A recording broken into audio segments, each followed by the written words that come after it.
Hey creative people, welcome back to my channel. My name is Beryl. In today's video, we're going to talk about how I film a conference with multiple cameras as a solo videographer. I've been filming conference and live events for the past 6 years. What I can tell you is prepare as much as you can. Filming an event as a solo videographer is nerve-wracking and it's hard if you're doing it for the first time. But the key here is to prepare as much as you can. I hope these tips can help you to prepare in filming your next live event. So here's my first tip. Know the location. I highly recommend to scout the location if you can. If not, ask the contact person to send some photos or Google the location. I always check the location if I can because I want to know what lighting condition does the location has at the time of the event. Does it have windows? As much as I want natural lighting, I still prefer rooms without windows because you won't be able to control the sun. I always use the Sun Seeker app just to know what time and where is the sun of that particular time. If there are blinds in the room, I always suggest to put the blinds all the way down because I don't want mixed lighting. It will be difficult to color grade or color correct the footage if you have mixed lighting. Like this location,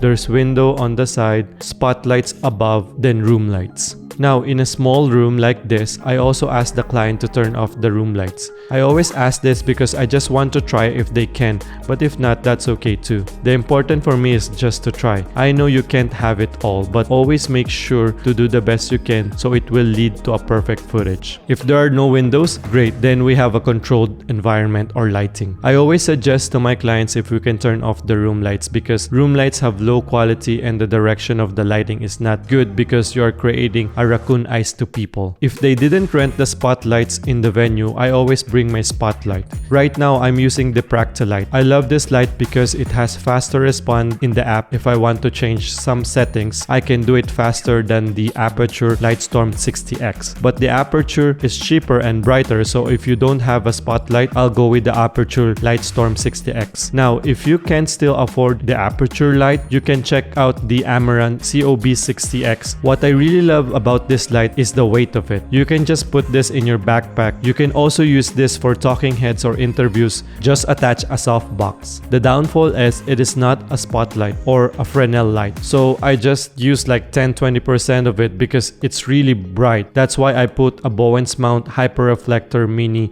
that comes with it and a diffuser that comes from my other light. Remember, your spotlight is only to light the speaker. It's not to light the stage or room. So lighting is the most important thing I need to check while I scout the location. And also I can talk to the contact person and ask them questions about the event. And this leads to my next tip. Have the agenda. You have to review the program or schedule before the event. You have to know what will happen the entire day. Do we need to change location? Do we need testimonials? Is there a particular moment that needs to be captured and you can't miss it? Now, once you have the agenda or program, I will ask the contact information of the DJ or audio person, which leads to my next tip, set up the audio.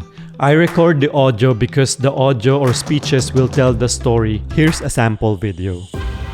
This is not a thinking business, this is a feeling business. And I decided that night that if this thing checked out, I wanted to feel the way I felt in that meeting for the rest of my life. I always text the DJ or audio person ahead of time just to say hi and introduce myself. Even if he doesn't respond, that's fine, at least I try to reach out ahead of time. He is aware that there will be a videographer on that event. So when I show up, he has an idea that I will plug an audio recorder to his soundboard. Remember, their job is to provide a better sound quality in that moment and our job is to record that best quality audio as we can. In the day of the event, I always ask the DJ how many microphones are you using.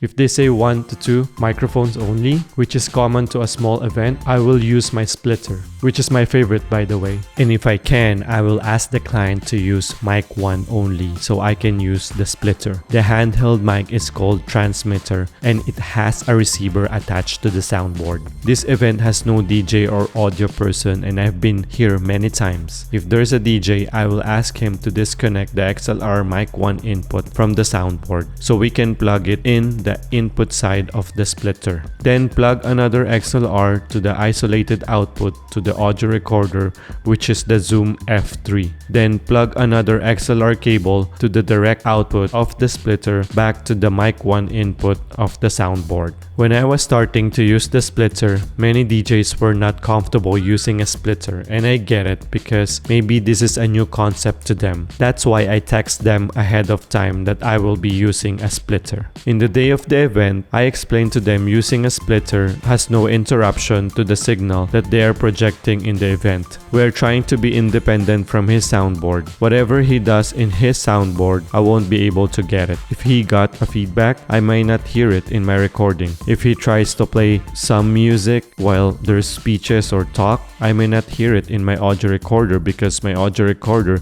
is independent from the soundboard. Here's a sample audio in this event. They were streaming live in Zoom and using the mic Go 2 for the audio, which I have a love and hate relationship. They connected the mic Go receiver to their laptop and the mic Go transmitter to the person who is speaking. Now, I did hooked to the second channel in my Zoom F3 going to the main out of the soundboard, and here's what I got. Apologize for the echo. I'm aware that it exists. It's one of the challenges with the Zoom projection, right? And so just so you know, we're aware of it. Don't really have a way of resolving it in the kind of current configuration. And here's the audio from the splitter. Apologize for the echo. I'm aware that it exists. It's one of the challenges with the Zoom projection, right? And so just so you know, we're aware of it. Don't really have a way of resolving it in the kind of current configuration.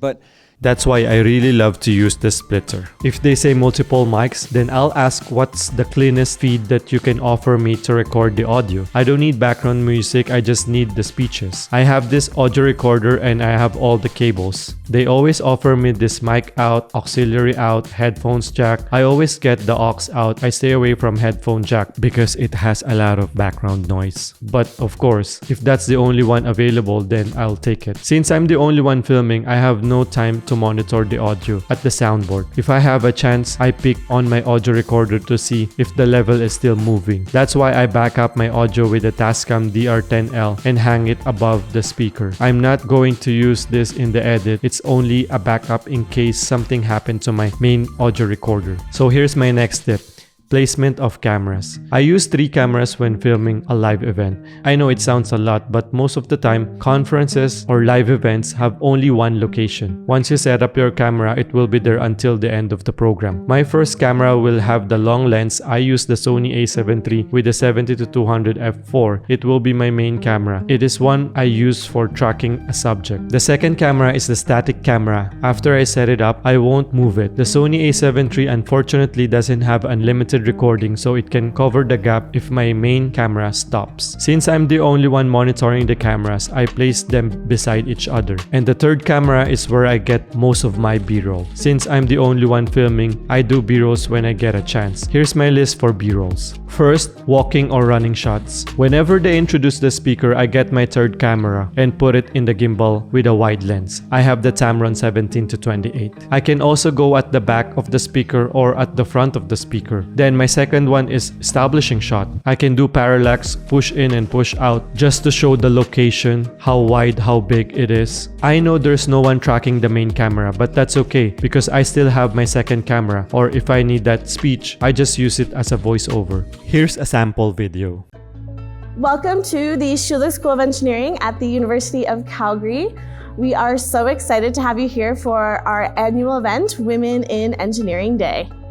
Once I finish doing the establishing shot, I will go to the main camera and track the speaker. Some speakers just use the podium for their entire speech, so this will be my chance to get some reaction shot. I use a telephoto lens like the Tamron 70-180 2.8. There's something about a telephoto lens like 135-200mm that I really like because it captures emotions. I can also leave my third camera when the speeches is going to an end and waiting for them to clap. The next one, unique angle. Of of the speaker. I can use the heads of the people to be my foreground. The next one, over the shoulder. I always use this every time they're writing something or typing to their computer. Just make sure don't focus on some personal stuff. The next one, details. If they have details that you see, your client will be happy to see it in the highlight video because they put time, effort, and money to it. The next thing, drone shot. I always do the drone shot before or after the event. It levels up your production value if you have this kind of shot, and it's a great opening or closing in the highlight video, but this shot is not necessary. The next one, time-lapse. I use this shot if I don't have a drone or if it's not allowed to fly a drone in that location. And time-lapse is a great transition from one scene to another. So there you have it. This is how I film conferences and live events. My next video, I'll show you how I edit a live event. If you have any questions, leave them in the comment section and don't forget to subscribe. See you in the next video.